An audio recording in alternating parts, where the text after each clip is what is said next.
welcome to this special edition of the Parkway. I'm Michelle Gatchell, and I'm here with Roger Ingalls, and we are here with Jack Park, and we're going to do kind of a word association game with Jack, just to pick his brain and, all that history in there, see what we get out of it. So, Jack, you ready?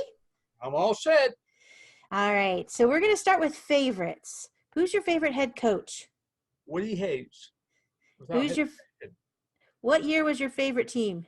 What year was my favorite team? I've got about 5 of them, and I have trouble distinguishing between them. 1942 was the first Ohio State team to win the national title. That was under Paul Brown. The 1954 team saved Woody Hayes' job. They went through one of the toughest schedules any Ohio State will ever go through, particularly Wisconsin, Iowa, and Michigan that year. They won every game, and they won the national championship going away, and it's one of the greatest seasons of all time. So it's 42 and 54, certainly 1968.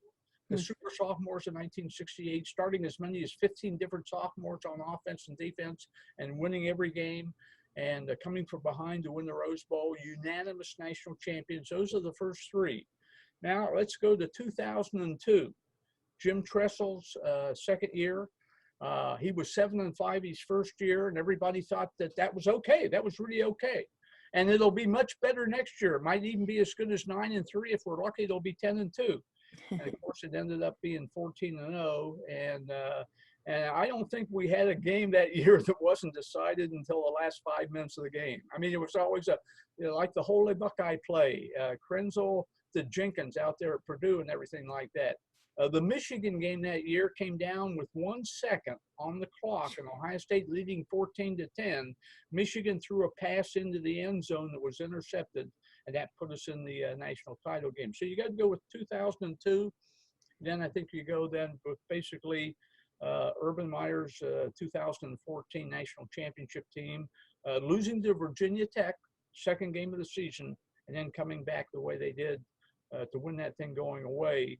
And the thing about that 2014 season, we beat Wisconsin. We won the last 3 games of the season there, basically, with Wisconsin, then Alabama in the Sugar Bowl, and then Oregon in the national title game out in Dallas at AT&T Stadium there. And we did that basically with our third-team quarterback, Cardale Jones. I think if on the opening game of that season, if you had asked the most avid football fan, most avid Ohio State football fan, who is the number 3 quarterback on Ohio State's team this year, there's very few people could have told you who the third-team quarterback was. And it turned out to be Cardale Jones. He started 3 games that season. They were all on the road, and they were all the postseason games. And that in itself is a chapter in Ohio State football history that's just very precious. Yeah. All right. So game opponents. Who's your favorite opponent? Michigan. Woohoo! Yeah, Beat Michigan. Michigan, whether we win or lose, because it's the greatest rivalry, and not only in football, I think it's the greatest rivalry in American sports. Yankee and Red Sox baseball fans might argue that a little bit. I guess Green Bay Packer and Chicago Bear fans might argue that a little bit too. But Ohio State and Michigan is something all by itself, and that's definitely my favorite opponent. And there's often been said, doesn't matter if we lose a couple games earlier as long as we beat Michigan. That's not completely true, but it's much better to have lost to, say, Illinois, even if you were upset, and not lose to Michigan. So I would definitely pick Michigan. In fact, I don't think there's any other opponents that would even come close. Michelle, let me jump in with one. Speaking of opponents, Jack, who's your favorite opponent's band? Opponent's band? I like Wisconsin's band, the jump around that they do. They have a tremendous band. Michigan has a tremendous band also. But I guess as far as the opponent's band, there was one thing that I really admired, and I guess to be politically correct, they had to do away with it. But Illinois used to bring their band in here, a tremendous band, and their drum major was Chief Alinowick. And it was basically a drum major dressed up as an Indian. And he could do all these Indian dances, and they were tremendous. And I thought they were very, very respectful of the Indian population. And you know how it is, politically correct. Oh, we can't do that. And so they were forced to get rid of that Indian mascot, which I thought was terrible, really terrible to do that. Basically, it's kind of like the Cleveland Indians that are supposed to take away the name. You know, the Cleveland Indians were named the Cleveland Indians because when that franchise started, their best player was an Indian. Yeah. So they named a team for him, you know. So there, but I would say my favorite band probably would be Wisconsin, Roger. Okay. All right. So what about a bowl game? You got a favorite bowl game? Favorite bowl game, probably the 1968 Rose Bowl with the win over Southern Cal, down 10-0, coming back to win that. It's my favorite bowl game because of the impact it had on the season to win a unanimous national title, but also what it did for Woody Hayes and the program. Woody, you know, the 1961 team had a partial national championship. Great team. Paul Warfield, Matt Snell were only sophomores that year. Woody used basically 3 quarterbacks that year, Bill Murkowski and John Mumme. And then, the guy that he ended up being a pitcher for the Detroit Tigers. I forget, there was a third quarterback that wasn't used too much. He was strictly a passer. Is that Arlen? Who? Arlen? I'm not sure, Roger. Okay. But anyway, he would come in occasionally. If it was 3rd and 8, you'd see this guy come in. You know, Woody Hayes' offenses were anything but tricky. I mean, you knew what they were going to happen. It's 3rd and 8, this guy, and they're on their own 35. So this guy comes in, you know he's going to pass. If he doesn't complete the pass, the punter's coming in. If he does complete the pass, he's coming off the field anyway because Woody's going to run the ball.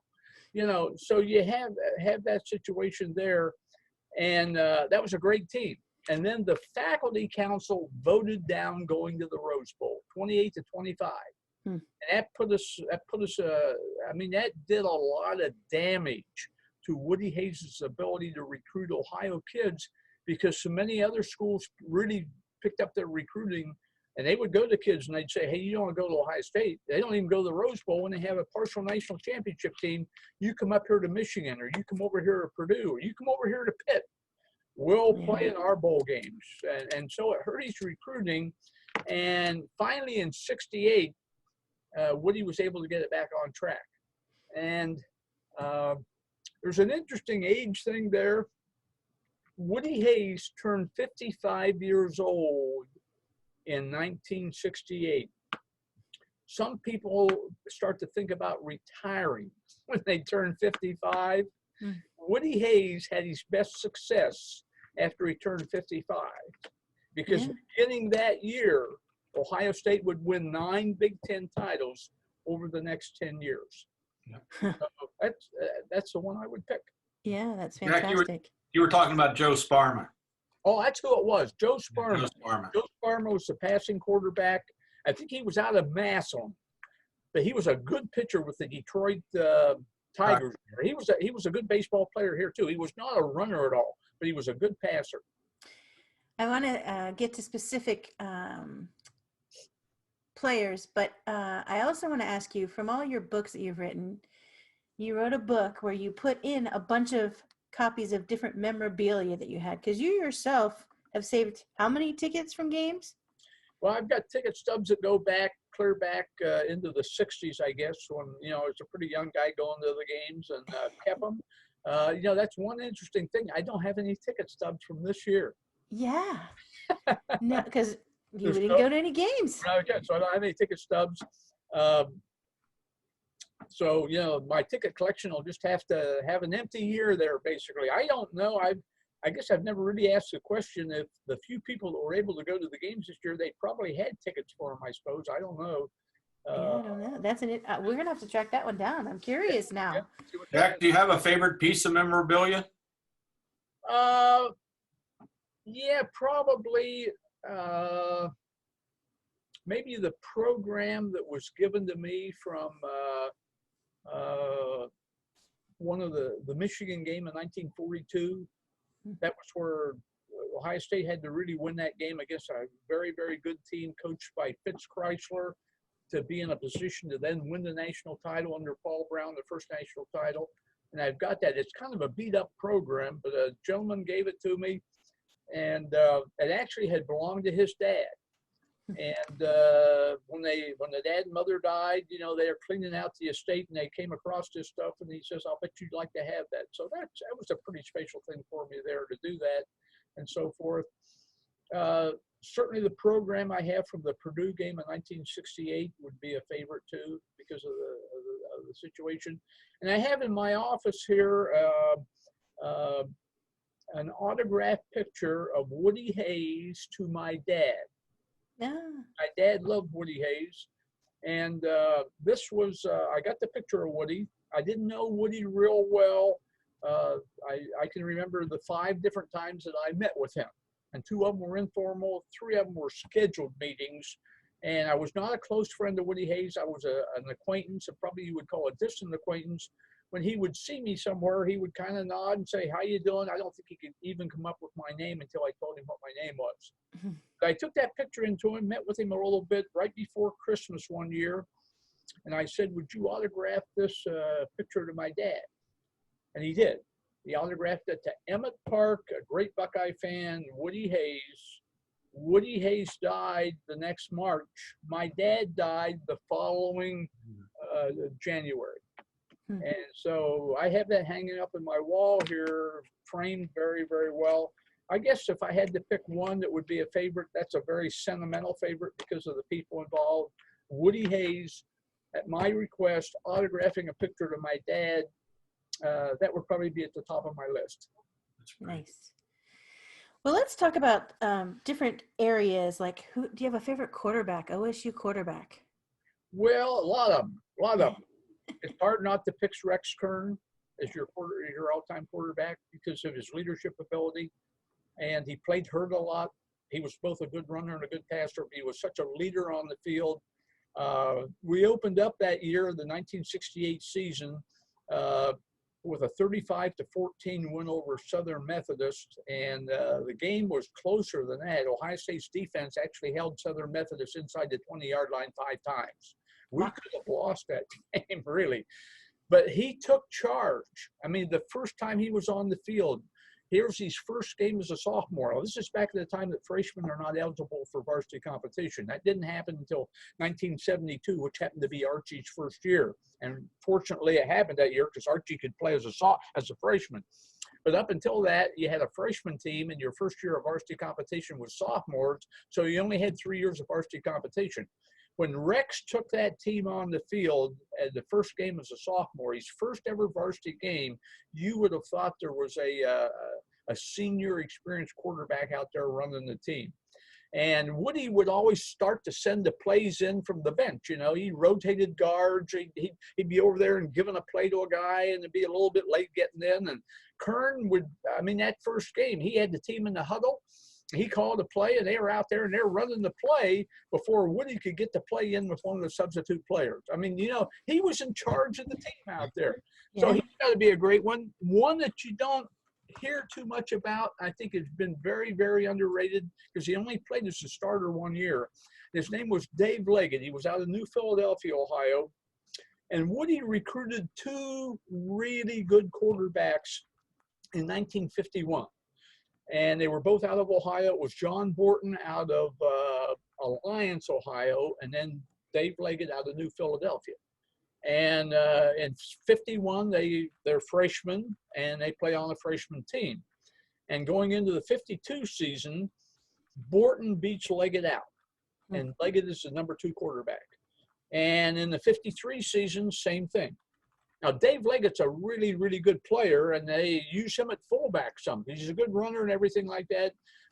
Borton is injured a lot in 53, and Leggett plays some at quarterback and fullback, and there are some games he played both positions at different times. Going into the 1954 season, which was kind of a make-or-break year for Woody Hayes, it surprised everybody that by the end of fall practice, he had decided to make Dave Leggett the starting quarterback, and the captain, one of the co-captains, John Borton, quarterback was now relegated to the second team. You don't see that very often. No. And he put Dave Leggett in there, and Dave Leggett drove that team to an undefeated national title. And he was an adequate passer. He's a pretty good passer, but he was the master of the option play. And Dave Leggett could get down that line of scrimmage, and he could see. I mean, it's almost like he had peripheral vision of everything that was going on. And he could make that decision to maybe run that option play up off tackle, or maybe he would take it out around the end, or he would put it into the belly of fullback Hubert Bobo on the old belly series. Then he'd pull it back out and pitch off to one of the trailing halfbacks who would either be Hopalong Cassidy or Bobby Watkins, and they would run. That triple option was tremendously tough to defend because it was so new, and people hadn't seen it very much. And Dave Leggett is the guy that made that work. Now, I played 1 year, and he was the most valuable player of the Rose Bowl that year when they beat Southern Cal in the Rose Bowl to win the national title. I guess if you move into the 80s, Art Schlichter certainly set all different types of records and everything there.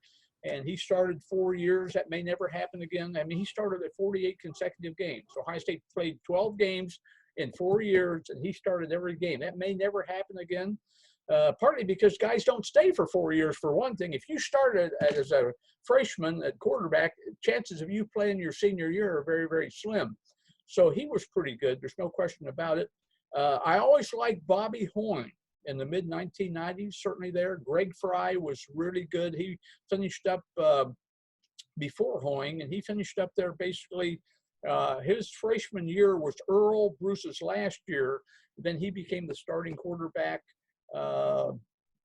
in John Cooper's first 3 years and did really, really well. I think this is still a record that Greg is the only quarterback in Ohio State history to throw for more than 2,000 yards in 3 consecutive seasons. I think that's still a record. And then as we get into, of course, in the Jim Tressel era, you've got, of course, Craig Krenzel, really a good passer, really a good runner. There's been better runners.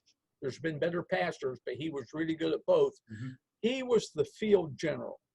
And I guess, in my opinion, if there's one guy that could challenge Rex Kern as being the master field general to basically run the team, it's kind of like a corporation. You need a president, a CEO to run the organization and to be in charge. And Craig Krenzel was in charge when he was on that field, and the other players knew it. He did a great job. He's a very, very, very intelligent guy, one of the most modest people you'd ever meet. And, hey, he led us to that 2002 national championship there. And then, of course, we have Troy Smith, great career in 2006 up until his last game, which wasn't very good, of course, against Urban Meyer's Florida team. But his, let's see, what would have been the 2006 game, the number 1 versus number 2, the 42 versus 39 victory over Michigan. Troy threw 4 touchdowns in that game to 4 different receivers. Yeah. And tremendous game there and everything like that. Jack, I think Rex Kearns, in my mind, was one of the best ball handling quarterbacks I've ever watched.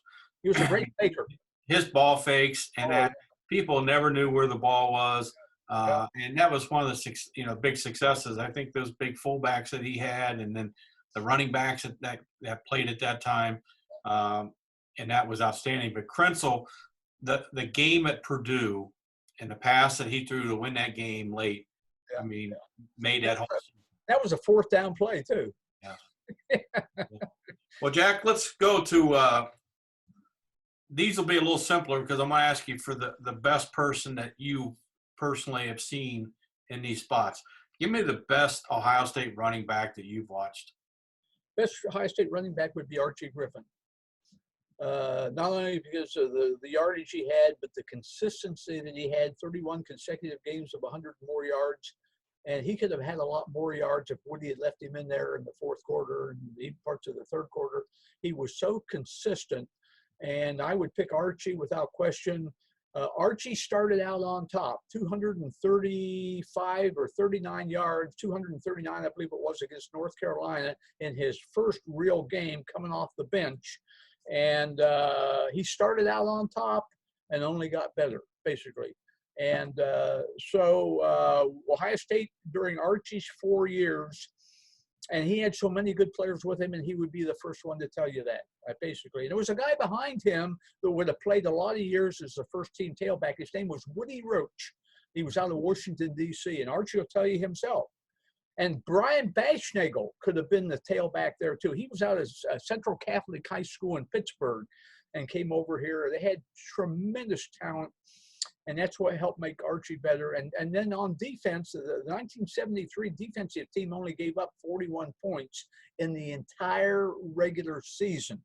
So they're turning the ball over to the offense 3 and out. And, you know, the offense has lots of opportunities. There's a lot of reasons that Archie did what he did, but he did it so consistently. And to do that over 4 years, 4 Big Ten titles, 4 Rose Bowls, only 5 losses, never lost to Michigan, and never lost a home game. And that's a pretty good record. One of my favorite memories, I guess, during that time period was the tearaway jerseys. Yeah. Yeah. Archie went to a lot of jerseys. There are a lot of tearaway jerseys there, yeah. I think, is that illegal now? I'm not sure. Yes. You don't see it anymore. It did away with him, but I can just remember him running and guys trying to grab his shirt and it just rip, and he'd be out. You know, they had a lot of those on the sideline. It's number. Oh yeah, they had a lot of extra on the sideline. Probably for him, they had 3 or 4 extras for each game, really, because they would grab at him a lot and do that. Jack, who was your favorite Ohio State? The guy that you watched that will always stick in your mind is the greatest linebacker. Greatest linebacker, I might go with Randy Gradishire as a true linebacker in 1971, 2, and 3. And he had tremendous support with him. Rick Middleton and the other guy in the middle was, I want to say Kegler, and that wasn't quite right. But Rick Middleton and Randy played the outsides, and the other guy was from Cincinnati. He later had a good career with the Dallas Cowboys. They were great linebacking trio. So I might pick him, although it depends on where you play Jack Tatum. Jack Tatum kind of played what was known as a cornerback or a monster back. And some people list him as a defensive back. Some people list him as a linebacker. He really wasn't either one. It was kind of a unique combination position. And you might list him there.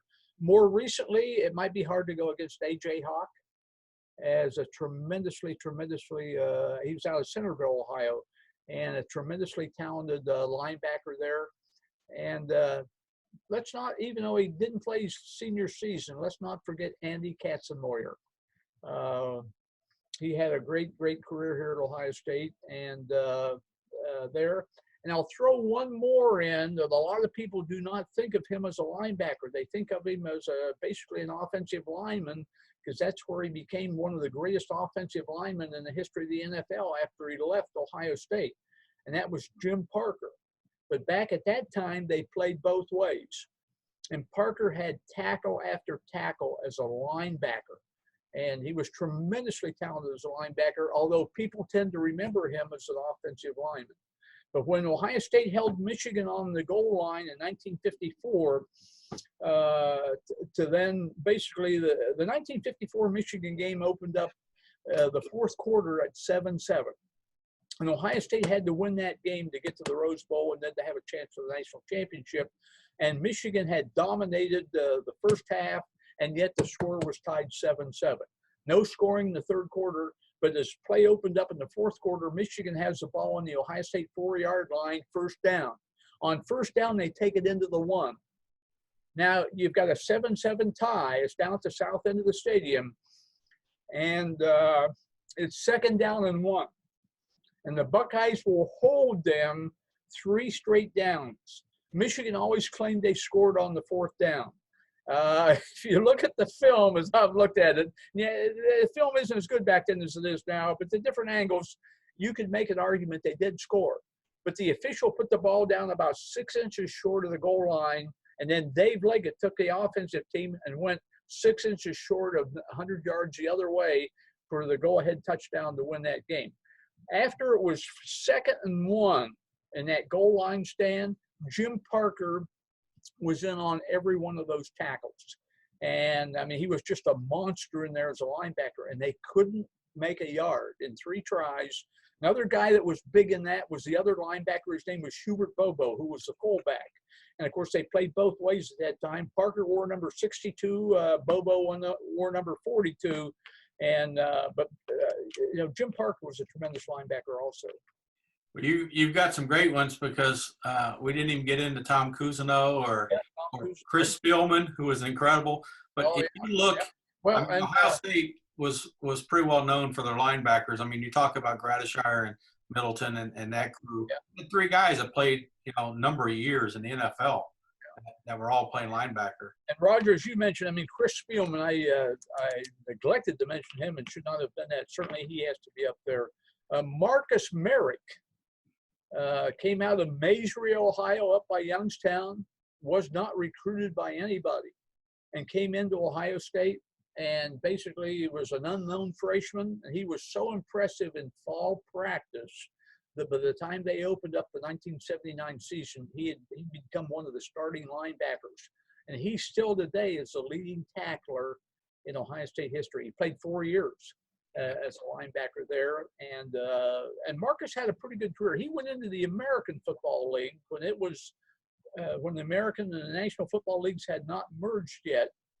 And no, they had merged. I'm sorry. When he played with the Boston, I think they were called the Boston Patriots, and later changed to the New England Patriots. But Marcus had a good pro career up there in Boston. He still lives up in Boston, but he was a tremendous linebacker also. Yeah, James Laurinaitis wasn't too shabby either. No, pretty good. Well, and Bobby Carpenter, how about him too? Yeah, he was a pretty good guy. There's so many to choose from. Jack, give me your. This might be a little easier. Give me your best offensive lineman. I've got 4. One would be Orlando Pace. One would be John Hicks.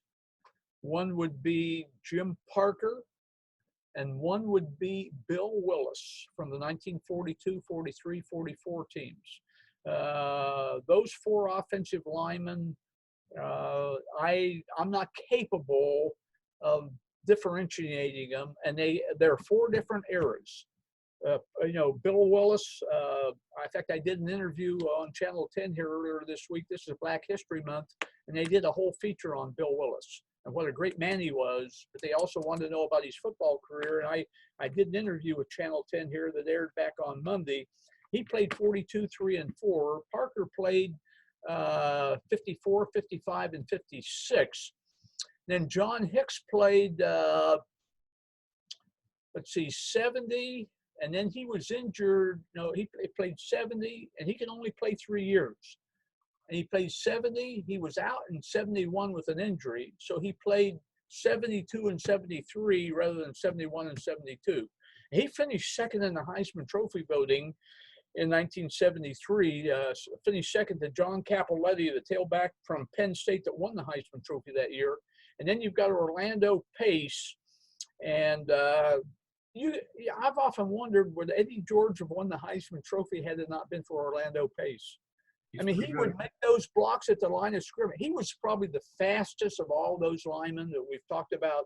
He had tremendous speed. He was out of Sandusky, and he would knock his man off the line of scrimmage and then head downfield at such speed. And you could see him take out the opposing defensive lineman and then maybe take out a cornerback or a free safety on the same play. In the meantime, Eddie's turning the corner and running down the sidelines there, and he's got a good distance, and then all of a sudden Orlando takes out the safety and Eddie gets another 10 or 20 yards, So yeah, I think you have to have Orlando Pace in there. If I picked one, it might be Orlando. Although they're different eras, and I didn't see Bill Willis play at all. I've only seen film of him. Didn't see Jim Parker either, for that matter. Seen a lot of film on him. And I knew John Hicks really well. John was a great guy. John was a guy that pretty successful businessman here after his playing days. And he helped out a lot of other players that later in life needed help.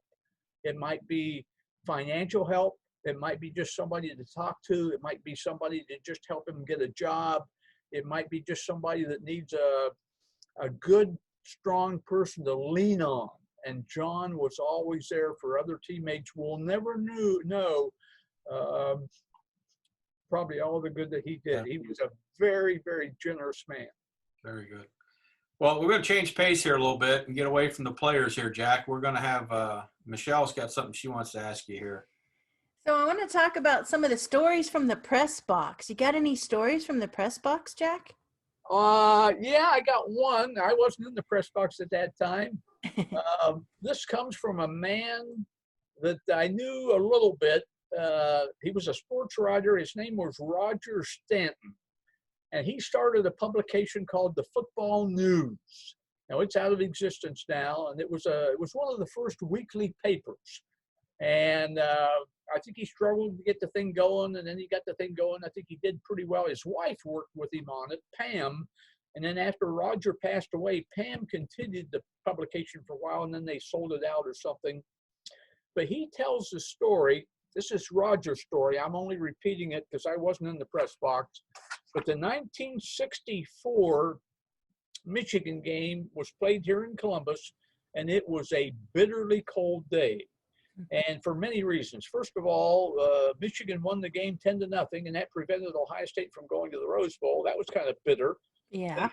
It was a day that probably the temperatures were around 15 to 20 degrees with a real strong blowing wind. And the press box was really cold. They couldn't get all the heat in there and everything like that. And what they did at the end of the quarters, they would run off the statistics and give to all the sports writers and so forth. And today you simply do that electronically on your computer screen or everything like that. But at that time, they had an old mimeograph machine. And they would put the original in there, and then they'd run off these mimeographs. You know, you can see that, and the guy would have a handle, and he'd run those things off, and they'd run those things off, then they'd run those all over the press box. What was so cold in the press box that day that the gears in the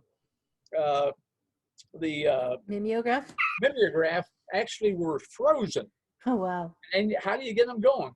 And now you're not supposed to have any alcohol in the press box, but they didn't make a big deal out of this. Finally, one of the sports writers said, if you won't tell where this comes from, I've got a bottle of vodka here in my briefcase.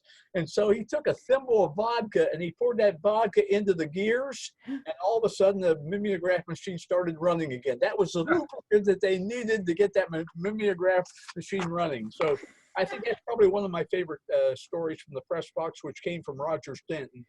That's great. That's great. Well, Jack, you've been in a lot of press boxes. Yeah. Which one's got the best food? Michigan State has really good food. The food at the Rose Bowl 2 years ago was excellent, just really excellent. I would say the service at the Rose Bowl was probably second to none that I've ever been in, but you might expect that too, because it is the Rose Bowl. But it was really, really excellent. And also the security there was tremendously strong too, almost a little bit too strong, I thought, but it's okay. I mean, you got to have your press pass to go to the restroom, things like that, you know. They were very, very good. Press box food is pretty good there. I'd say Indiana is pretty good. Indiana is probably pretty good there. It's a smaller press box. It's kind of interesting when you go to Indiana, the press box is not full, because there's not a lot of outside people that want to come to that game, you know, to see it. Now they might now because, you know, Indiana has really picked up their football program here in the last year. And I would say quality-wise, as far as the acoustics and just the seating and the service and everything, Michigan is right up there. You know, they redid their stadium here just a few years ago. Bill Martin was the AD up there for about 10 years, and Bill was a very, very successful builder. And then he took over as director of athletics, a very, very independently wealthy man, took over as director of athletics. And one of his priorities was really upgrading the Michigan facilities. And it was under his direction and basically his vision that they really upgraded Michigan Stadium and put in all the new boxes and put in all the new seats, but they really did a major improvement in the Michigan press box. And I've only been in that press box once. That was 2 years ago in the 2000 what would be the 2019 game, but it was really nice. It was really nice there. And it was particularly nice since we won the game 56-27 too. That always makes it a little bit nicer too. I got to ask one last question about, I know you were working most of these games. Did you have any family occasions at the games? Any family? Yep. Yeah, well, I tell you, I do not sit in the press box at Ohio State. Yeah. I mean, I maybe have over the years 3 times, I think. Now, Jerry Imig, the sports information director, I mean, he says, you know, you have a seat in the press box if you want it. But to me, football at Ohio State has always been a family thing. My mother and dad started taking me to the games, you know, as I said, when I was a young kid. And then Sue and I took our kids. We always got 4 season tickets, and the kids split it up a little bit, and sometimes one of our kids would take a friend, or, you know, it worked out okay. Our kids got to see all the games they wanted. We had 3 kids, so we didn't have 5 tickets, but I don't know there was ever an occasion where all 5 of them could go anyway. And as our kids got a little bit older, they had other activities that they couldn't always go anyway. And it was always more important for me to sit with my family at the Ohio State game. So I would do my radio show over in front of St. John Arena, and then everybody else would head to the press box, and I'd head to a tailgate or something like that to meet with my family and actually sit with my family in the games there. And particularly, you know, my wife over the years, who's now gone, but about 30 years that we sat at the games, and I'm so happy I did that, because that was I had great memories of doing that with her that I would never have had I been up in the press box. Yeah. Jack, I have one last question before we end. You've had an opportunity to speak and be around a lot of people at Ohio State, especially Ohio State football. If you could sit down for an hour and talk Ohio State football with any one person, alive or deceased, who would you want that person to be? It would be one of about 3 people. It might be Mr. L.W. St. John. Was our athletic director, became athletic director when Ohio State entered the Big Ten. The Big Ten was formed in 1896, 7 teams. They were Michigan, Purdue, Illinois, Northwestern, Chicago, Minnesota, and Wisconsin. Those are the 7 founding members of the Big Ten. 1902, they add 2 members, Iowa and Indiana. Now we're up to 9. Ohio State, you're not big enough to qualify. You can't get in. And finally, we got approval to join the Big Ten in 1913, and L.W. St. John had been hired as director of athletics right at that time. So he basically took us into the Big Ten. He hired Dr. John W. Wills as our first coach the year we joined the Big Ten. Our first year of competition was 1913. That was Coach Wils's first year, and he would coach 16 years. He's known as Dr. Wills because football was so different back then. While he was coaching the football team, he was also going through medical school. And he actually became a doctor around 1919 and had his own practice in the off season. I mean, I said to Urban Meyer one time, do you think you could go through medical school while you're coaching the football team? I mean, how the things have changed. But L.W. St. John brought him in, and St. John became a real pioneer in helping develop the Big Ten. He had an ego, and not everybody liked him. And he had some difficulties with some people and everything like that. But I think pretty much a lot of people liked him. He was okay, but everybody really respected him. And so he would be one. Francis Schmidt was our coach from 1934 through 1940. He brought a brand of football to the Midwest that had never been seen before. It was called razzle-dazzle football. It was way too complicated. A lot of the players couldn't comprehend it. He had about 300 plays. They ran out of 7 different formations. And he'd be putting in new plays at halftime. It was too confusing. He was just an offensive genius, way beyond his time, really. But he also was disorganized. And they say at practices a lot of times, the other assistant coaches would be kind of standing around not knowing what to do. But he brought a brand of football in here that changed football. Sid Gilman, the great coach who was Ohio State's captain in 1933, and then was an assistant coach here in 1938, 39, and 40 under Francis Schmidt. And Gilman then became known as basically the guy that really perfected the passing game in professional football, particularly the long pass. I never met Sid Gilman, but I did an interview, a telephone interview with him one time, and he said, yeah, I'm known as the father of the passing game, and particularly the father of the long pass in professional football. I perfected that. He said I would never have been able to do that had I not had those 3 years under Francis Schmidt, because that's where I learned so much of the razzle-dazzle type of offense. Of course, you get into Paul Brown, Woody Hayes, those 28 years. Earl was a great guy to talk with. I mean, just a great guy to talk with those 9 years. John Cooper. And I'm going to pick two. I'm going to pick L.W. St. John, and I'm going to pick Woody Hayes. I was going to say, those are two pretty good guys, and both had small college starts. Yes. L.W. St. John was at Ohio Wesleyan. Yeah. And he was the athletic director and baseball coach there. Yeah. He sounds familiar, doesn't it, Roger? Well, L.W. St. John was I think he was coach at one time up at Worcester College before he went to Ohio Wesleyan. And then he would take the train to Columbus in the afternoon and go to medical school. He was going to become a doctor. And then when he became director of athletics, and that all went by the wayside, basically. And, of course, he was I think it's very appropriate that St. John Arena is named after him, really. I mean, all he did, not only for Ohio State, but for Big Ten and college athletics, he was on so many boards. And he was just a real leader in developing college athletics back at that time. And Woody, of course, was a Denison guy. Yeah, Denison guy. Yep. Right there. His team, Woody, a lot of people know this. I'm sure you probably know this. His roommate in the Sigma Chi fraternity when he was at Denison was Jim Otis's father, Dr. Otis, up in St. Mary's. And I know Jim pretty well. He still lives in St. Louis, but we see him once in a while when he comes back. He didn't, of course, come back this year. But Jim can tell you stories about when he was like a 9 or 10-year-old kid. And of course, his dad and Woody were close friends their entire life. And so Woody would let Jim and his dad come into the dressing room before the games with Ohio State. I mean, you probably shouldn't do that, but he'd let them do it. And then they'd go out with the team, and his dad and Jim would sit on the bench.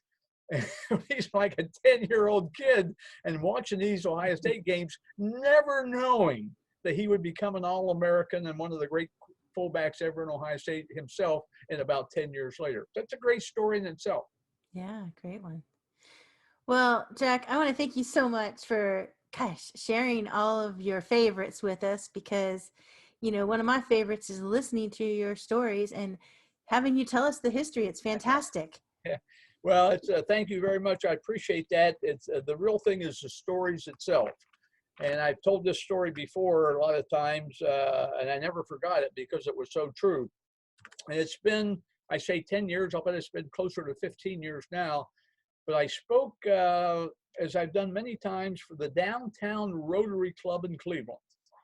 And I was up there. It was just usually in the fall, and it's I think they meet on Mondays or something like that. It's a luncheon, and I had a speech, and it seemed to go pretty well and everything like that. It's during the football season.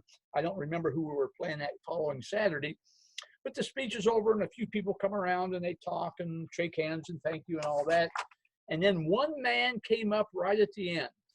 And he said, I'd never heard you speak before, but he said, people said that, you know a lot about Ohio State football. And so he said, you really, really had a good speech today. Thank you very much. I enjoyed it so much. And then what he told me, you couldn't do this if you'd gone to Northwestern. I never forgot that, because it's the material, it's the school, it's the football program. It's not the guy that's delivering it. I mean, maybe you can remember a few things other people can't remember, but it's the football program itself. You have to have something to talk about that the presentation is going to be interesting and good. And I mean, what more could you want than all the history of the Ohio State football program? Yeah. Well, Jack, thanks again. And we will talk to you hopefully at the beginning of next season. Great to see you guys, Roger, Michelle, and everything. Thank you very much. I've enjoyed it, and let's talk again soon. Good to see everyone. Take care. Also, as we finish up the football season, I'd like to mention, if you want a really, really great book on Ohio State football, Maureen Zapala and I are very proud of our latest publication, Buckeye Reflections. In fact, here's a copy of it right here. Basically, we say Buckeye Reflections, legendary moments from Ohio State football. We have great interviews in that book, from particularly from Jim Tressel and Urban Meyer. It's basically a book of 300 individual anecdotal stories. So many stories have never been told in the history of Ohio State football. The introduction was written jointly by Archie, Ray, and Duncan Griffin. And we're pretty proud of that, because those are the only three brothers in the history of college football that have all lettered 4 years at the same school. And of course, that was back in 1972 through 1978. Then the foreword was written by the 2nd and 7 guys. That's Luke Fickle, Ryan Miller, and Mike Vrabel. And the 2nd and 7 Foundation does so much for reading and for literacy here, and not only in Central Ohio, but they've now expanded to about 22 different states. So we support them through this book. And we're very proud that they did the foreword for us. So again, it's the Buckeye Reflections, legendary moments from Ohio State football. The book can be purchased at www.buckeyereflectionsbooks.com. Buckeye Reflections Book, it's singular, buckeyereflectionsbook.com. Buy that Buckeye fan, that special Buckeye fan in your life, a copy of this book. Yeah, thank you. And it is an evergreen book. It's one that never goes out of style. It's not like it was written on one season or something. Well, Jack, thanks again, and we will talk to you hopefully at the beginning of next season. Great to see you guys, Roger, Michelle, and everything. Thank you very much. I've enjoyed it, and let's talk again soon. Good to see everyone.